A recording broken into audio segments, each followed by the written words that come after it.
అహ్మదాబాద్లోని బీజే medical college hospital దగ్గర మృతుల బంధువుల ఆర్తనాదాలు ఇంకా వినిపిస్తూనే ఉన్నాయి. ఎయిర్ ఇండియా విమాన ప్రమాదంలో మాంసపు ముద్దలుగా మారిన మృతదేహాల గుర్తింపుకు DNA టెస్టులు నిర్వహిస్తూనే ఉన్నారు. 1000 DNA పరీక్షలు నిర్వహిస్తామని చెప్పిన అధికారులు ఇప్పటివరకు సుమారు 500 మంది శాంపిల్స్ సేకరించినట్టు తెలుస్తోంది. రాత్రి పగలు అన్న తేడా లేకుండా 3 షిఫ్టుల్లోనూ DNA టెస్టులు నిర్వహిస్తూనే ఉన్నారు. బ్లడ్ శాంపిల్స్ ఇస్తున్న వాళ్లలో 8 ఏళ్ల బాలుడు దగ్గర నుంచి 80 ఏళ్ల వయసున్న వాళ్లు ఉన్నారు. కాగా రక్త నమూనాలు ఇచ్చాక రిపోర్టు కోసం కనీసం 72 గంటలు పడుతుండటంతో బాధిత కుటుంబ సభ్యులకు నిరీక్షణ తప్పడం లేదు. భారీ సంఖ్యలో బాధితులు కారిడార్స్ లో వేచి ఉన్నారు. మరోవైపు ఇప్పటివరకు 135 మృతదేహాల దంత నమూనాలను సేకరించామని అక్కడి ఫోరెన్సిక్స్ దంత వైద్యులు వెల్లడించారు.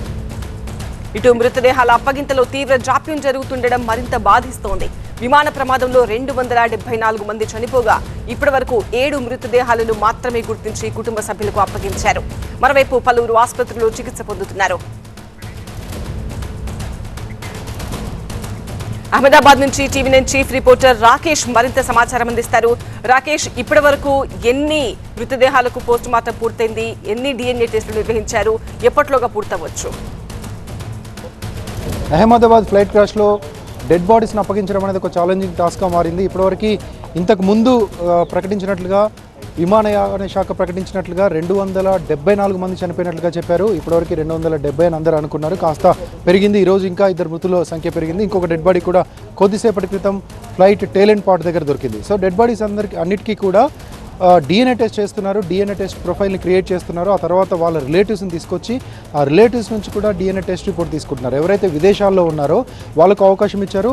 ఆయా దేశాల్లో మీరు DNA టెస్ట్ తీసుకొని అఫీషియల్ వేలో ఒక ఆథరైజ్డ్ ల్యాబ్ నుంచి తీసుకొని అఫీషియల్ వేలో అంటే బ్రిటిష్ హై కమిషనర్ లేదా ఇండియన్ ఎంబసీ ఈ రెండింటిలో ఎక్కడి నుంచైనా రిపోర్ట్ ఇక్కడికి పంపిస్తే మ్యాచ్ చేసి ఆ డెడ్ బాడీని ఆయా దేశాలకు సంబంధించినటువంటి హై కమిషనర్కి అప్పచెప్తారు. కానీ దీంట్లో పెద్ద టాస్క్ ఏంటంటే చనిపోయింది మొత్తం ఫ్లైట్ క్రాష్లో మాత్రమే చనిపోయింది 241 మంది. కానీ డెడ్ బాడీస్ మాత్రం 235 వరకే ఉన్నాయి. మిగిలిన డెడ్ బాడీస్ కనీసం ఆనవాళ్ళు కూడా లేవు. వాటిని కనీసం కనిపించే ఆనవాళ్ళు ఏమీ లేవు. వాటిని ఎట్లా ఐడెంటిఫై చేశారు, కొన్ని పార్ట్స్ ఏమైనా మిగిలి ఉన్నాయా అనే ఇన్వెస్టిగేషన్ ప్రస్తుతానికి కొనసాగుతుంది. అది కొంత క్లిష్టతరమైనటువంటి అంశం. దాంతోపాటు ఇక ఫ్లైట్ క్రాష్లో ఫ్లైట్లో ఉన్న వాళ్ళు కాకుండా బయట ఉన్న వాళ్ళు చనిపోయింది 32 మంది. ఆ 32 మందిలో 10 మంది మెడికోస్ వాళ్ళని ఐడెంటిఫై చేశారు. కానీ మిగిలిన వాళ్ళు ఎవరనేది ఇంతవరకు ఐడెంటిఫై చేయలేదు.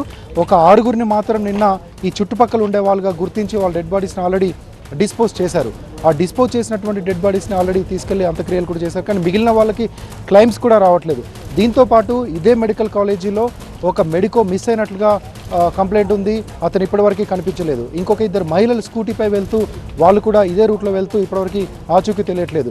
చాలా అనుమానాలు ఉన్నాయి. మెడికో ఎలా మిస్ అయ్యాడనే దాని మీద అతను గ్రౌండ్లో ఉన్నప్పుడు ఫ్లైట్ ఒక్కసారిగా అతని మీద పడిందా, ఆ అగ్నిలో అతను కూడా కాలిపోయారా, లేకపోతే పక్కన ఎక్కడైనా చిక్కుకున్నారా, ఆనవాళ్ళు లేకుండా కాలి బూడిదైపోయారా, లేకపోతే ఏదైనా ప్యానిక్ గురై ఇక్కడ నుంచి బయటకు వెళ్ళిపోయారా, ఆయన సామాన్ మాత్రం లోపల కాలిపోయిందా, ఇలా రకరకాల అనుమానాలు ఉన్నాయి. ఒకవేళ అతను దొరక్కపోతే కనుక ఈ ఫ్లైట్ క్రాష్లోనే కాలిపోయినట్లుగా భావించవచ్చు. ఇక మిగిలిన 2 మహిళల గురించి కూడా ఇన్వెస్టిగేషన్ జరుగుతుంది. అఫీషియల్గా వాళ్ళ బంధువులు పోలీస్ కంప్లైంట్ కూడా ఇచ్చారు. ఇదే రూట్లో వెళ్తూ 2 స్కూటీ మీద వెళ్తూ ఇప్పటివరకు ఆచూకీ లభించలేదని చెప్తున్నారు. ఇన్ని కాంప్లికేషన్స్ ఉన్నాయి బాడీస్ని డిస్పోజ్ చేయడానికి. 72 అవర్స్లో బాడీస్ని డిస్పోజ్ చేస్తామంటూ ప్రభుత్వం ప్రకటించింది. అందుకు అనుగుణంగా డాక్టర్స్ పనిచేస్తున్నారు. రైట్ రాకేష్. బోయింగ్ ట్రాజడీ పాపం అసలు ఎవరిది? తనిఖీలు నిర్వహణ లోపమే కారణమా లేక పైలట్ తప్పిదమా? ఈ అంశాలపైనే దర్యాప్తు ముమ్మరంగా సాగుతోంది. ఏ ఒక్క క్లూని వదిలిపెట్టకుండా ఇన్వెస్టిగేషన్ స్పీడప్ చేశారు. ఇటు కేంద్రం కూడా ఒక ప్రత్యేక కమిటీని ఏర్పాటు చేసింది. విమాన ప్రమాదానికి గల కారణాలేంటో తెలుసుకోవడానికి NIA ప్రమాద స్థలాన్ని పరిశీలించింది. పలు కీలక ఆధారాలు సేకరించి ఏమైనా విద్రోహ కోణం ఉందా అనే అనుమానంతో విచారణ ముమ్మరం చేసింది. ఇంకొక వైపు స్పాట్లో ఉన్న DGCA, NSG, NDRF, air force, FSL నిపుణులు ప్రమాదానికి గల కారణాలపై ఆరా తీస్తున్నారు. ప్రమాదంపై కేంద్రం కూడా ఒక యాక్షన్ ప్లాన్ షురూ చేసింది. ఒకవైపు AIBతో ప్రమాద కారణాలపై దర్యాప్తు జరుపుతూనే ఇంకొక వైపు కేంద్ర హోంశాఖ కార్యదర్శి అధ్యక్షతన ఒక కమిటీ వేసింది. భద్రతని మెరుగుపరచడమే లక్ష్యంగా ఈ కమిటీ పనిచేస్తుంది. ప్రమాదాలు జరగకుండా తీసుకోవాల్సిన జాగ్రత్తలపై అధ్యయనం చేసి 3 నెలల్లో నివేదిక ఇవ్వబోతోంది. కమిటీలో సభ్యులుగా కేంద్ర రాష్ట్ర ప్రభుత్వాల జాయింట్ సెక్రటరీ స్థాయి ప్రతినిధులుంటారు.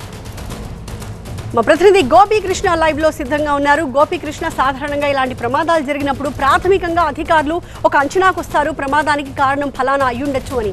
కానీ ఈ ప్రమాదం విషయంలో అలాంటి అంచనాకి రాలేని పరిస్థితి ఏర్పడుతోంది. అందుకే ప్యారలల్ గా రకరకాల కమిటీలు అలాగే సంస్థలు ఇన్వెస్టిగేట్ చేస్తూ ఉన్నాయి. ఎప్పటికల్లా ఒక క్లారిటీ వచ్చే అవకాశం కనిపిస్తోంది. ఎస్, ఎయిర్ ఇండియా విమాన ప్రమాద ఘటనకు సంబంధించి మొదట సహాయక చర్యలపైన దృష్టి సారించారు. ఇప్పుడు ఈ విమాన ప్రమాదం ఏ విధంగా జరిగింది అన్న దర్యాప్తు పైన సివిల్ ఏవియేషన్ మినిస్ట్రీ దృష్టి సారించడం జరిగింది. సో 1-2 రోజుల్లో ప్రాథమిక అంచనాకి మినిస్ట్రీ వచ్చే అవకాశం ఉంది. బ్లాక్ బాక్స్ కూడా దొరికింది. విమాన ప్రమాదం జరిగిన 28 గంటల్లోనే బ్లాక్ బాక్స్ని కనుగొనడం జరిగింది. సో బ్లాక్ బాక్స్లో డిజిటల్ ఫ్లైట్ డేటా రికార్డ్, అలాగే ముఖ్యంగా కాక్పిట్ వాయిస్ రికార్డ్, ఈ రెండింటిని అనలైజ్ చేసిన తర్వాత కొన్ని ప్రాథమిక కారణాలు, ఫ్లైట్ ఏ విధంగా కూలిపోయింది, మానవ తప్పిదమా లేక ఇంజన్ ఫెయిల్యూరా, ఏదైనా పక్షి ఢీకొట్టిందా లేక ఇంకేదైనా కారణమా అన్నది ఈ బ్లాక్ బాక్స్ డేటా విశ్లేషణ ఆధారంగా బయటకు రావడం జరుగుతుంది. సో ప్రస్తుతం అయితే ఇటు aircraft accident investigation bureau ఓ పక్క ఇన్వెస్టిగేషన్ జరుపుతుంది, మరో పక్క సివిల్ ఏవియేషన్ మినిస్ట్రీ కేంద్ర హోంశాఖ కార్యదర్శి నేతృత్వంలో ఒక అత్యున్నత స్థాయి కమిటీని ఏర్పాటు చేయడం జరిగింది. ఈ కమిటీ 3 నెలల్లోగా ఈ విమాన ప్రమాదం పైన అధ్యయనం చేయడంతో పాటుగా భద్రతా స్టాండర్డ్ ప్రొసీజర్ ఆపరేషన్స్కి సంబంధించి కొన్ని గైడ్లైన్స్ని రూపొందించడం జరుగుతుంది. ఇప్పటి వరకు ఈ విమాన ప్రమాదం ఏ విధంగా జరిగిందనేది అధ్యయనం చేయడంతో పాటుగా భవిష్యత్తులో విమాన ప్రమాదాలు జరగకుండా ఉండేందుకు, అంతర్జాతీయ స్థాయిలో విమాన ప్రమాదాలను అరికట్టేందుకు ఎటువంటి చర్యలు చేపడుతున్నారు, అలాగే ఇటు కేంద్ర రాష్ట్రాల ప్రభుత్వాల మధ్య సమన్వయంతో పాటుగా అనేక అంశాలని పరిశీలించి 3 నెలల్లోగా ఇటు కేంద్ర విమానయాన శాఖకు నివేదిక అందించడం జరుగుతుంది. కేంద్ర విమానయాన శాఖ కూడా ఇప్పటికే DGCA ద్వారా ఎయిర్ ఇండియా పైన తనిఖీలు, భద్రతా తనిఖీలు చేయాలని చెప్పి ఆదేశించడం జరిగింది. మొత్తం బోయింగ్ కంపెనీకి సంబంధించి 34 విమానాలు ఉన్నాయి. సో ఇందులో 9 ఎయిర్ క్రాఫ్ట్స్కి ఇప్పటికే తనిఖీలు, భద్రతాపరమైన క్లియరెన్సెస్ అనేవి పూర్తయ్యాయి అని చెప్పి ఎయిర్ ఇండియా ప్రకటించడం జరిగింది. అలాగే ఇటు సివిల్ ఏవియేషన్ మినిస్టర్ కూడా ప్రకటించడం జరిగింది. సో మిగతా విమానాలు కూడా ప్రస్తుతం విదేశాల్లో ట్రావెల్లో ఉన్నాయి. సో అవన్నీ కూడా ఇండియాకు వచ్చిన తర్వాత వాటికి కూడా తనిఖీలు నిర్వహించి భద్రతా పరంగా అవి ఓకే అనుకుంటేనే వాటిని అనుమతించడం జరుగుతుంది. మరోపక్క ఈ విమాన క్రాష్కి సంబంధించి ఏ విధంగా ఈ ప్రమాదం జరిగిందనేది బ్లాక్ బాక్స్ డేటా అనలైజ్ చేస్తేనే అది 24 గంటల నుంచి 48 గంటల్లో అనలైజింగ్ అనేది ఎన్క్రిప్టెడ్ డేటాని ఇటు వెలికి తీయడం జరుగుతుంది. అది కూడా ఉడాన్ భవన్ ఢిల్లీలోనే ఈ బ్లాక్ బాక్స్కి సంబంధించిన డేటాని రివీల్ చేసి అధికారులు DGCA అలాగే ఎయిర్ క్రాఫ్ట్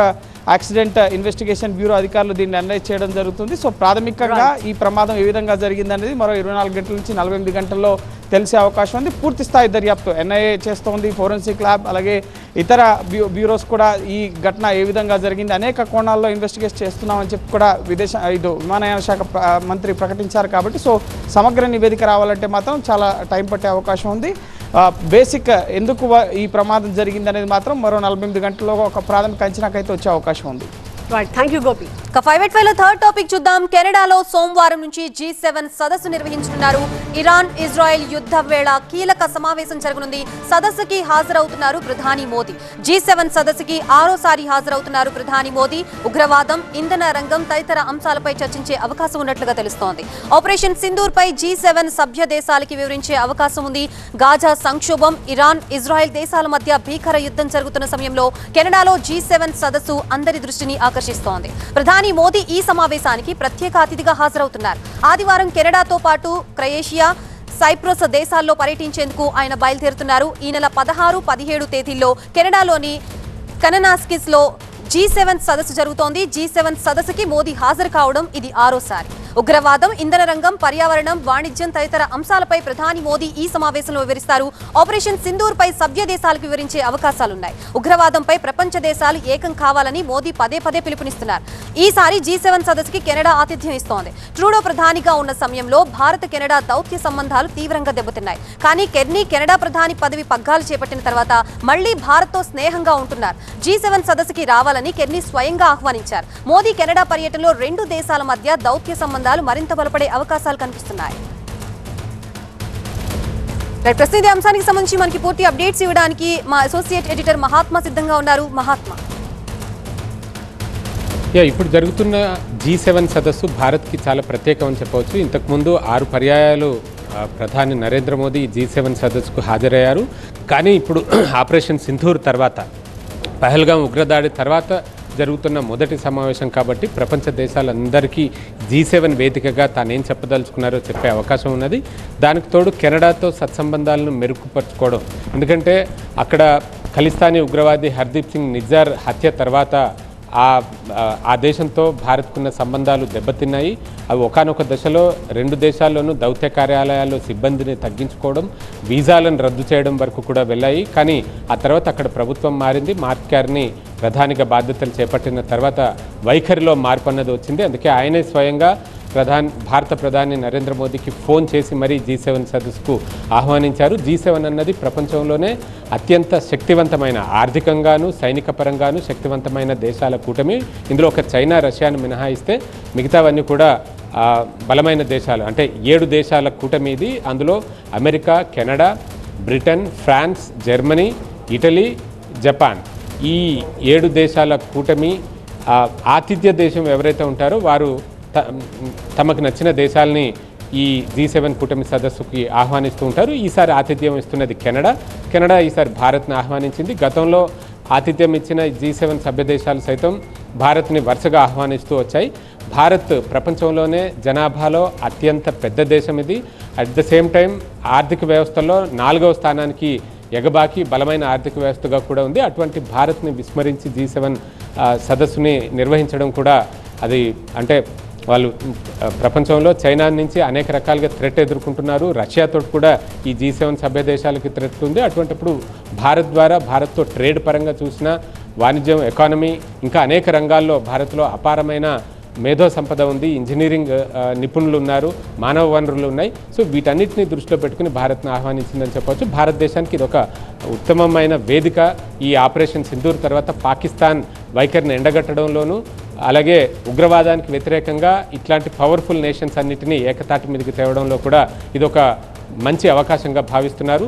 ఇంతకుముందే ఆల్ పార్టీ ఎంపీల బృందాలని అనేక దేశాలకు పంపించి పాకిస్తాన్ వైఖరిని తెలియజేసే ప్రయత్నం చేసినప్పటికీ ఇప్పుడు స్వయాన భారత ప్రధానే ఈ అంతర్జాతీయ వేదిక మీదకు వెళ్ళి అక్కడ ప్రసంగించే అవకాశం ఉంటుంది, అక్కడ మాట్లాడే అవకాశం ఉంటుంది. కాబట్టి ఉగ్రవాదానికి వ్యతిరేకంగా ఆయా దేశాలన్నింటినీ కూడా ఒప్పించి పాకిస్తాన్ తీరుని మరొకసారి ప్రపంచ వేదికల మీద చాటి చెప్పే అవకాశం ఉంది. Right, thank you Mahatma. ఇక ఏపీ సీఎం చంద్రబాబుతో తెలుగు సినీ పరిశ్రమ ప్రముఖులు రేపు సాయంత్రం 4 గంటలకు కలవనున్నారు. ఈ సమావేశంలో తెలుగు చిత్ర పరిశ్రమకు సంబంధించిన పలు కీలక అంశాలపై చర్చించనున్నారు. మొదట AP deputy CM Pawan Kalyan ని కలిసి మాట్లాడతారు. ఆ తర్వాత చంద్రబాబు నివాసానికి సినీ పెద్దలు వెళ్లనున్నారు. కూటమి ప్రభుత్వం అధికారంలోకి వచ్చిన తర్వాత ఒక్కసారైనా సీఎం చంద్రబాబుని కలిశారా అని సినీ ప్రముఖులను ఇటీవల పవన్ కళ్యాణ్ ప్రశ్నించారు. థియేటర్ల బంద్ అంశానికి సంబంధించి కూడా పవన్ కళ్యాణ్ సీరియస్ అయ్యారు. ఏపీలో థియేటర్ల పరిస్థితి, సదుపాయాలకు సంబంధించి రిపోర్ట్ ఇవ్వాలని సినిమాటోగ్రఫీ శాఖలకు ఆదేశాలు జారీ చేయడంతో అధికారులు రంగంలోకి దిగి పలు థియేటర్స్ లో తనిఖీలు కూడా చేశారు. మరింత తాజా సమాచారం మా ఎంటర్టైన్మెంట్ ఎడిటర్ లక్ష్మీనారాయణ అందిస్తారు. లక్ష్మీనారాయణ, రేపు టాలీవుడ్ టీం మెంబర్స్ చంద్రబాబుతో పాటు పవన్ కళ్యాణ్ ని కూడా కలవనున్నారు. ఏ అంశాలకు సంబంధించి చర్చించే అవకాశం ఉంది? అంటే మొదటగా మనం చెప్పుకోవాల్సింది ఏంటంటే, రేపు కలవటానికి ముందు జరిగిన పరిణామాలు, ఇటీవల జరిగిన పరిణామాల నేపథ్యంలో ఇప్పటి వరకు ఎన్నికైన ప్రభుత్వాన్ని శ్రీరంగ ప్రముఖులు వారి స్వలాభం కోసం ఒకళ్ళిద్దరు కలిశారు తప్ప అందరూ కలిసికట్టుగా వచ్చారా, ట్రేడ్ వర్గాలు అందరూ కలిసి సీఎంని కలిశారా అని పవన్ కళ్యాణ్ ప్రశ్నించడంతో ఇప్పటికీ ఈ గవర్నమెంట్ వచ్చిన 1 సంవత్సరం తర్వాతకి ఇండస్ట్రీ పెద్దల్లో ఒక చలనం కలిగింది.